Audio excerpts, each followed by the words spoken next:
யார் யாரோ வாழ்வீரே சிலுவையை கண்டீரோ, சிலுவைக்காய் பணி செய்ய வாரீரோ. கிறிஸ்துவுக்குள் பிரியமானவர்களே, மரணத்தை ஜெயித்து உயிரோடு எழுந்த ஆண்டவர் இயேசு கிறிஸ்துவின் நாமத்தினாலே எஸ்எம்பிஎம் என்ஜிபிஎம் மிஷனரி இயக்கத்தின் சார்பில் எழுந்து கட்டுவோம் வாருங்கள் என்கிற நிகழ்வுக்கு உங்களை அன்போடு கூட அழைக்கிறோம். இந்திய தேசத்தில் சுமார் 25 மாநிலங்களில் 210 மிஷனரிமார் 168 பணிமயங்கள் அமைத்து 138 விதமான ஜாதிகளுக்கு இயேசு கிறிஸ்து ஒருவரே இரட்சகர் என்கிற அறிவிக்கிற பணியில் ஈடுபட்டிருக்கிறோம்.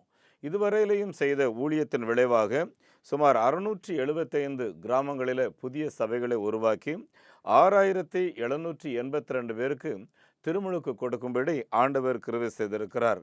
கடந்த ஜூலை மாதத்தில் மாத்திரம் 11 புதிய கிராமங்களில் சபைகளை உருவாக்குவதற்கும் 230 பேருக்கு திருமுழுக்கு கொடுக்கிறதற்கும் ஆண்டவர் உதவி செய்திருக்கிறார். இந்தியா எங்கிலேயும் இதுவரையிலேயே 46 கிராமங்களில் ஆலயங்களை கட்டி பிரதிஷ்டை செய்திருக்கிறோம்.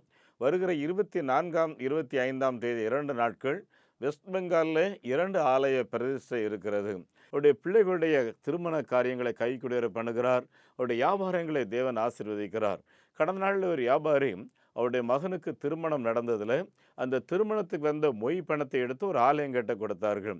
இப்பொழுது ஒரு தாயார், என்னுடைய மகளுக்கு நல்ல இடத்துல திருமணம் ஒழுங்காகி இருக்கிறது, ஒரு ஆலயம் கட்டிக்கொள்ளுங்கள் என்று சொல்லி காணிக்கை அனுப்பியிருக்கிறார்கள். இப்படி பொருத்தனையோடு கர்த்தருக்கென்று சொல்லி செய்கிறவர்கள் ஏராளம். உங்களுடைய குடும்பத்தையும் ஆண்டவர் ஆசீர்வதிப்பார். அருமையானவர்களே, இந்த ஊழியத்தின் சார்பில் மாதந்தோறும் ஆத்ம சவால் என்று ஒரு பத்திரிக்கை வெளியிடுகிறோம். நம்முடைய ஆத்மா நரகம் போய்விடக்கூடாது. அது மாத்திரமல்ல, இந்த ஆத்மாவை கர்த்தருக்கென்று சொல்லி பரிசுத்தமாய் காத்து எப்பொழுது வருவீர் ஆண்டவரே என்று நாம் அவருடைய வருகைக்கு ஆசையாய் காத்திருக்கிறவர்களாக நாம் இருக்க வேண்டும் என்று சொல்லி இந்த பத்திரிக்கை வெளியிடுகிறோம். ஜெபம் பண்ணிக் கொள்ளுங்கள். இந்த பத்திரிக்கை இலவசமாக உங்களுடைய வீடுகளுக்கு அனுப்புகிறோம். உங்களுடைய வாட்ஸ்அப் நம்பர் அனுப்புங்க. வாட்ஸ்அப் மூலமாக அனுப்புகிறோம். முகவரி கொடுத்தீர்கள் என்றால் முகவரியிலேயே அனுப்புகிறோம். அருமையானவர்களே, எஸ்எம்பிஎம் என்ஜிபிஎம் இயக்கத்திற்கு நீங்கள் கொடுக்குற அந்த காணிக்கைக்கு, இல்லை என்றால் பல்காக ஆலயம் கட்ட, விடுதி கட்ட, பயிற்சி நிலையம் கட்ட நீங்கள் கொடுக்குற காணிக்கைக்கு 80G எக்ஸப்ஷன் வாங்கி உங்களுடைய இன்கம் டேக்ஸிக்கு நீங்கள் அதை கிளைம்ஸ்க்கு நீங்கள் அனுப்பலாம். அருமையானவர்களே, கிராமங்களில் ஆலயங்கள் கட்ட 7 லட்சம் ரூபாய், 5 லட்சம் ரூபாய், 3 லட்சம் ரூபாய், 2 லட்சம் ரூபாய் என்று வைத்திருக்கிறோம். உங்களுடைய வசதிக்கு ஏற்ப சிறப்பாக கட்டுங்கள். 7 லட்ச ரூபாய் கொடுத்தீங்கன்னா மிக சிறப்பாக ஒரு ஆலயங்கள் 3 to 6 மாதத்துக்குள்ளாய் கட்டி பிரதிஷ்டைக்கு அழைப்போம். நம்ம அனுப்பியிருக்கிற இந்த மிஷினரிகளுக்கு 3000 ரூபாய் வாங்குகிறோம். என் அன்புக்குரியவர்களே, கடந்த நாளில் ஒரு வேலைக்கு போகிற ஒரு தம்பி, ஐயா நான் ஒரு மிஷினரி ஸ்பான்சர் பண்ணுறேன் அப்படின்னாங்க. தம்பி நீங்கள் எவ்வளோ சம்பளம் வாங்குறீங்க, எப்படி உங்களால் முடியும் அப்படின்னு சொல்லி கேட்கும்போது அவர் சொல்கிறாரு, ஐயா நான் இவ்வளோதான் வாங்குகிறேன், ஆனால் என்னுடைய சொந்த செலவினங்களை குறைத்து எங்கள் வீட்டுக்கு கொடுக்குற பணத்தை கொடுத்துட்டு எனக்கு செலவுக்குன்னு வைத்திருக்கிறதை நான் இந்த மிஷினரிக்காக நான் அனுப்புகிறேன்னு சொன்னார்கள். இந்த ஊழியங்களுக்கு நீங்கள் காணிக்கை அனுப்புறதுக்கு நெகேமியா new generation partaker movement, State Bank of India, account number 42 17 80 20 691, IFSC code SPIN 0061767, Chennai Thiruvancheri branch இது. ஆகவே காணிக்கை அனுப்புகிறவர்கள் இந்த எண்ணுக்கு அனுப்புகிறதோட நீங்கள் அனுப்பிட்டு எங்களுக்கு தெரியப்படுத்தணும். பார்த்துங்க, சிலர் மிஷினரி ஸ்பான்சர் பண்ணுறாங்க, மாதந்தோறும் எங்களுக்கு காணிக்கை வருது, ஆனால் யார் அனுப்புகிறான்னு தெரியல. அதனால் நாங்கள் ரசீது பார்த்திங்கன்னா வெல்விசர் அப்படின்னு போடுறோம், ஆடிட்டர் அப்படி போடாதீங்கன்னு சொல்கிறாங்க. ஆகவே தயவுசெய்து உங்களுடைய பேர்களை சொல்லி உங்களுடைய வாட்ஸ்அப் நம்பர் அனுப்புனீங்கன்னா நாங்கள் ரிசீட் போட்டு அனுப்புகிற ஈஸியாக இருக்கும். ஏன்னா இது அரசுக்கு நாங்கள் கணக்கு கொடுக்க வேண்டும். ஒருவேளை உங்களுக்கு வேறு யாருக்கும் தெரியக்கூடாது அப்படின்னா நாங்கள் யாருக்கும் நாங்கள் சொல்கிறதில்ல. அது மாத்திரம் இல்லை, அது உங்களுக்கு மட்டும்தான் நாங்கள் அனுப்புகிறோம். ஆகவே தயவுசெய்து உங்களுடைய வீட்டு அட்ரஸ்ஸு, உங்களுடைய வாட்ஸ்அப் நம்பர் அனுப்புனீங்கன்னா தான் ரசீது போட முடியும். ஆகவே இதை கவனத்தில் வைத்துக்கொள்ளுங்கள். அதே போல் salvation mission partaker movement Canara bank account 12 00 35 54 94 90, இது account number. IFSC code CNR P 0005652, இது ஐஎஃப்எஸ்சி கோட். ஆகவே ஜெபித்துக் கொள்ளுங்கள். இந்த ஊழியங்களில் ஆசையாக ஈடுபடுங்கள். இந்த ஊழியங்களோட நீங்கள் தொடர்பு கொள்ள எங்களுடைய தொலைபேசி எண் 9043867550, 9447375550. இந்த ஊழியங்களில் நீங்கள் ஆசையாய் பங்கெடுக்க உங்களை அன்போடு கூட நான் கேட்டுக்கொள்கிறேன். அருமையானவர்களே, நாம் குடும்பங்களை குறித்து பேசிக்கொண்டிருக்கிறோம்.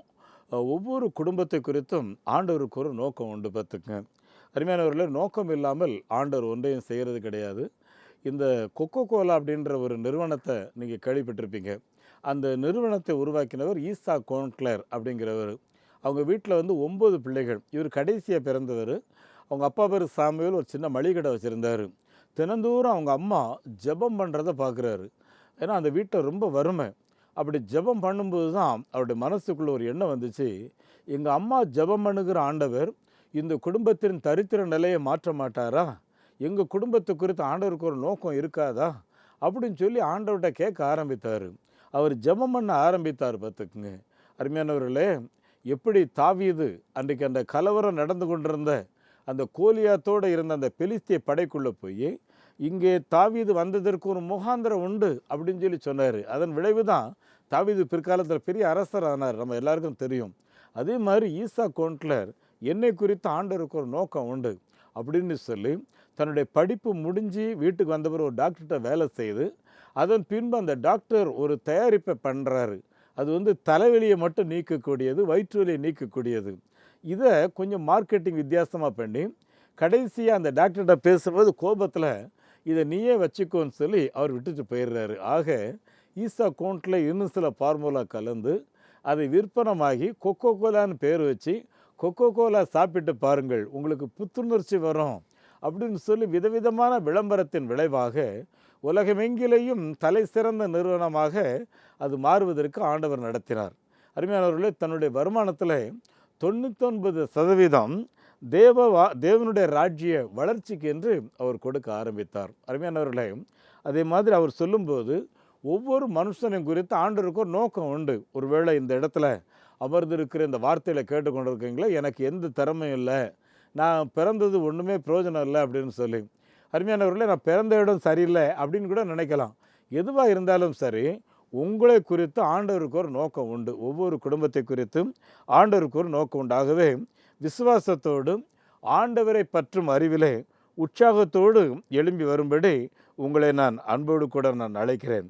அருமையானவர்களே, இதில் நம்முடைய ஆண்டவர் நம்ம எல்லாருக்கும் சொல்லும்போது 1 கொரிந்தியர் 13 4வது வசனத்திலிருந்து 8வது வசனம் வரையிலையும், அன்பு நீடிய சாந்தமும் மிகுந்த தயவும் உள்ளது, அன்புக்கு பொறாமை இல்லை, அன்பு தன்னை புகழாது, இருமாப்பா இராது, அயோக்கியமானதை செய்யாது, தற்பொழிவை நாடாது, சினமடையாது, தீங்கு நினையாது, அநியாயத்தில் சந்தோஷப்படாமல் சத்தியத்தில் சந்தோஷப்படும், சகலவற்றையும் தாங்கும், சகலவற்றையும் விசுவாசிக்கும், சகலவற்றையும் நம்பும், சகலவற்றையும் சகிக்கும் என்று சொல்லுகிறார். என் அன்புக்குரிய தேவனுடைய பிள்ளைகளை, நம்மை குறித்து நம்முடைய குடும்பத்தை குறித்து ஆண்டவருக்கு ஒரு நோக்கம் உண்டுங்கும்போது, இந்த அன்பு என்பது அங்கே சென்றாக்கப்படும் போது தேவனுடைய கிருபை, தேவனுடைய ஆசீர்வாதம் ஈசா கோன்க்ளருடைய வாழ்க்கையில் பெற்றது போல உங்கள் வாழ்க்கையிலும் பெற முடியும்.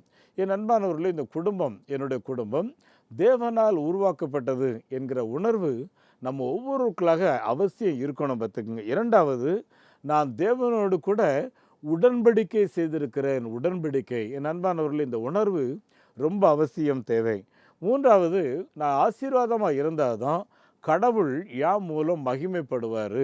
என் அன்புக்குரியவர்களே, இவ்விதமான ஜெபம் நம்ம எல்லாருடைய வாழ்விலையும் மிகவும் அவசியமாக இருக்க வேண்டிய ஒரு காரியம். உங்கள் வாழ்க்கையில் எந்த விதமான நோக்கமும் இல்லாமல் இனி ஆண்டவர் இந்த உலகத்தில் வைத்திருக்கிறதுல ஒரு பிரயோஜனம் இல்லை அப்படிங்கிற மாதிரி நீ யாராவது சோர்ந்து போய் இருப்பீங்கன்னா, என் அன்புக்குரியவர்கள், இன்றைக்கு ஆண்டவரிடத்தில் வாருங்கள். ஆண்டவர் உங்களுக்கு ஒரு ஆசீர்வாதத்தை வைத்திருக்கிறார். நம்முடைய பைபிளில் பிலமோன் அப்படின்னு சொல்லி ஒருத்தரை குறித்து வாசிக்கிறோம். இந்த பிலமோன், அருமையானவர்களே, அங்கே அவர் ஒரு பெரிய பணக்காரர். ஆனால் அங்கே ஓனேசிம்னு ஒருத்தன் இருக்கான். அவன் வந்து அந்த பிலமோன் வீட்டில் வேலை செய்யும்போது மிகவும் ஆகாதவனாக இருக்கிறான். பிற்காலத்தில் பவுலின் ஊழியத்தின் மூலமாக பிலமோன் இந்த ஓனேசிமும் இயேசுவை ஏற்றுக்கொள்கிறான். ஏற்றுக்கொண்ட பின்பு மிகவும் பிரயோஜனமானவனாக, ஆசீர்வாதமானவனாக, பவுலின் ஊழியத்திற்கு ஒரு துணையாளனாக இருக்கிறான். என் அன்புக்குரியவர்களே, ஒருவேளை கிறிஸ்து இயேசுவினுடைய அந்த ஊடுருவிய பார்வை உங்கள் குடும்பத்துக்குள்ளே இருக்கும்னு சொன்னால், நிச்சயமாக உங்கள் குடும்பம் ஒரு ஆசீர்வாதமான குடும்பமாக இருக்கும். என் அன்பானவர்களே, குடும்ப ஜெபத்தை ஆண்டவர் அதிகமாக விரும்புகிறார். அது மாத்திரமல்ல, குடும்பமாக தேவாலயத்துக்கு செல்வதை ஆண்டவர் அதிகமாக விரும்புகிறார். குடும்பமாக தேவனுக்கு சாட்சியாக நிற்கிறதை ஆண்டவர் விரும்புகிறார். நம்ம பைபிளில் ஏனோக்கு அப்படிங்கிறவரை குறித்து நம்ம கொஞ்சம் தான் வேதத்தில் வாசிக்கிறோம். ஆனால் ஏனோக்கு தான் வாழ்ந்த காலங்களிலே குடும்பமாக கர்த்தரை மகிமைப்படுத்தினார் அப்படின்னு சொல்லி இருக்கு பார்த்துக்குங்க. அருமையானவர்களே, யாபேஸ் என்று ஒருவரை குறித்த வேதத்தில் வாசிக்கிறோம். அவருடைய வாழ்க்கையில் அவங்க அம்மா பெற்றெடுக்கும்போது சற்று கஷ்டம்னு வைங்களேன். அதனால் யாபேஸ்னு பேர் வச்சுருந்தாங்க. யாபேஸுங்கிற பேருக்கு நான் எதற்குமே தகுதி இல்லாதவன், கசப்பானவன் அப்படிங்கிறதான் பொருள். ஆனால் யாபேஸ் இஸ்ரவேலின் தேவனை நோக்கி ஜெபம் பண்ண ஆரம்பித்தார். என்ன ஜெபம் பண்ணுறாரு? ஆண்டவரே, இந்த உலகத்தில் இருக்கும்போது நீர் என்னை ஆசீர்வதிக்க வேண்டும். இரண்டாவது, தீங்கு என்னை துக்கப்படுத்தக்கூடாது. என்னுடைய எல்லையை நீர் விரிவாக்க வேண்டும் என்று அவர் ஏறெடுக்கிற அந்த ஜெபங்களை கர்த்தர் கேட்டார் அப்படின்னு சொல்லி பைபிள் எழுதியிருக்கு. என் அன்புக்குரியவர்களே, குடும்பமாக ஆண்டவருடைய சமூகத்தில் நம்ம ஏறெடுக்கிற ஜெபத்தை ஆண்டவர் கேட்கிறார். மத்தேயு 18வது அதிகாரத்தில் 18, 19, 20 ஆகிய வசனங்களை நம்ம தியானித்தோம் சொன்னால், உங்களில் 2 பேர் ஒருமனப்பட்டவர்களாய் ஜெபத்தில் எங்கே கூடியவர்களோ அங்கே பரலோகத்தின் தேவன் வந்து அந்த ஜெபத்தை பதில் தருவார். ஒருவேளை உங்கள் குடும்பத்தில் உங்கள் பிள்ளைகள் சரியாக கீழ்ப்படியலை, நீங்கள் கையிட்டு செய்கிற தொழிலில் சரியாக விருத்தி இல்லை, உங்கள் வீட்டில் எதை எடுத்தாலும் ஒரு வளர்ச்சி இல்லாமல் இருக்குது அப்படிங்கிற ஒரு நிலை இருக்கும்னா, அருமையானவர்களே, கணவன் மனைவி 2 பேரும் கரங்கோர்த்து ஆண்டவரை நோக்கி பாருங்கள், ஆண்டவரை நோக்கி துதித்து பாருங்கள், ஜெபம் பண்ணி பாருங்கள். பரலோகத்தின் தேவன் நீங்கள் எவைகளை கட்டுவீர்களோ அவைகள் பரலோகத்திலும் கட்டப்பட்டிருக்கும், எவைகளை கட்ட அவிழ்க்கிறீர்களோ அவைகள் பரலோகத்திலையும் கட்ட அவிழ்க்கப்பட்டிருக்கும்னு சொல்கிறார். அப்படின்னா உங்கள் வாழ்க்கையில் இருக்கிற உடைவுகள், வாழ்க்கையில் இருக்கிற கஷ்டங்கள், துன்பங்கள், துயரங்கள் எல்லாம் இயேசுவின் நாமத்தில் ஜெபம் பண்ணும்போது அது உங்களுடைய வீட்டை விட்டு தானாலே மகிழ்ந்து போயிடும். என் அன்பானவர்களே, தேவனால் உங்கள் குடும்பம் ஏற்படுத்தப்பட்டிருக்கு என்பதை நீங்கள் மறந்து போகாதீர்கள். அருமையானவர்களே, நாம் தேவனாலே ஒரு உடன்படிக்கையின் மூலம் இணைக்கப்பட்டிருக்கிறோம். உடன்படிக்கை என்று சொல்வது, ஒரு நிலம் வாங்கணும்னா அதில் ஒரு கவனன்ட், ஒரு உடன்படிக்கை, அந்த நிலத்துக்கு அக்ரிமெண்ட் போடுவோம். அதன் பின்பு அது சேல் டீடாக மாற்றி முறையாக பதிவு அலுவலகத்தில் பதிவு செய்து நம்ம ரிஜிஸ்ட்ரேஷன் செய்வோம் இல்லையா? அதே மாதிரி தான் இல்லறம் என்பது நாம் தேவனுடைய சமூகத்தில் அக்ரிமெண்ட் போட்டு உருவாக்குனது பார்த்துக்குங்க.